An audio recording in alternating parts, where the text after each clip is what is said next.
Brilliance Audio presents the unabridged recording of Wish on a Unicorn by Karen Hesse, performed by Kate Rudd.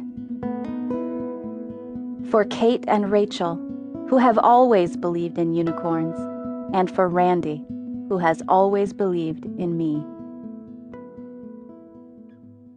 Chapter 1. Hannie and I were walking home from school when we saw a unicorn in Newell's field. It wasn't a real unicorn. There's no such thing as a real unicorn. It was just a stuffed thing, propped up against the fence post. Hannie ran toward it, her chunky legs and arms flapping as she went, her short, dark hair flying every which way, but I wasn't moving my skinny self over there in any hurry. I'm the oldest, so I guess I know how to act, even though some folks think I don't. Well, I know a thing or two. And I sure know one of Brody Lawson's tricks before I get tied in a knot over it. Brody wasn't going to see me run after some old stuffed toy. I felt pretty sure he was out there, waiting and watching, looking for a chance to make my life miserable. Well, he'd be waiting a long time if I had anything to do with it. Hannie circled round the unicorn, which was leaning against the fence in the long, dry grass. It stood tall as Hannie's waist and was dingy white, like it had been dragged through the dust and back again. "It real?" Hannie asked, stroking its mane.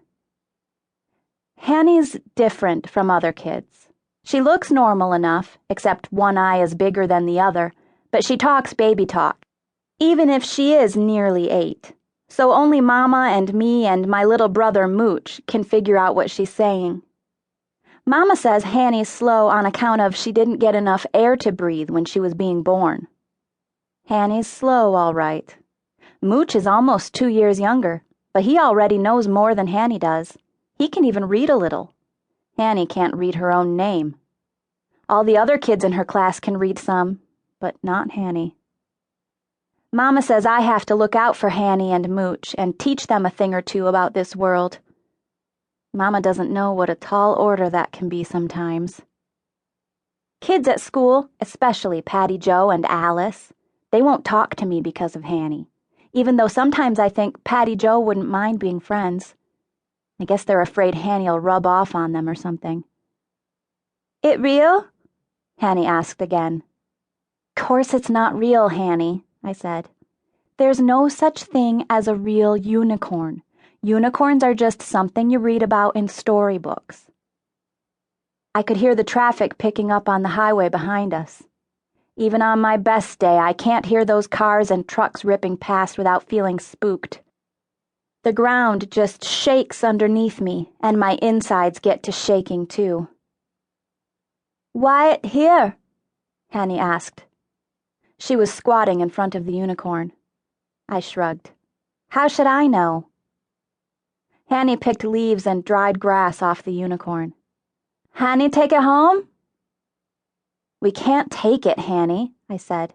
"It doesn't belong to us, and besides, Mama'd never let us keep it. It's too ratty."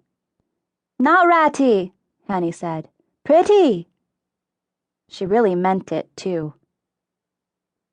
"Just look at it, Hannie," I said.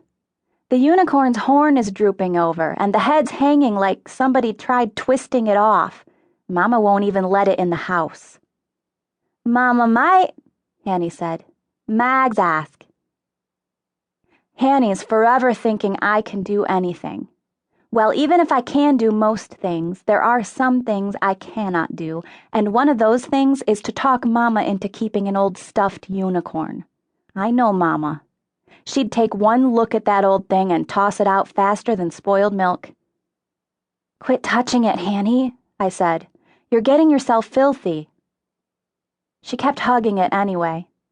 "Hannie's unicorn," she said. "Come on, leave it alone now. I'll race you home, Hannie. Loser clears dinner for a week."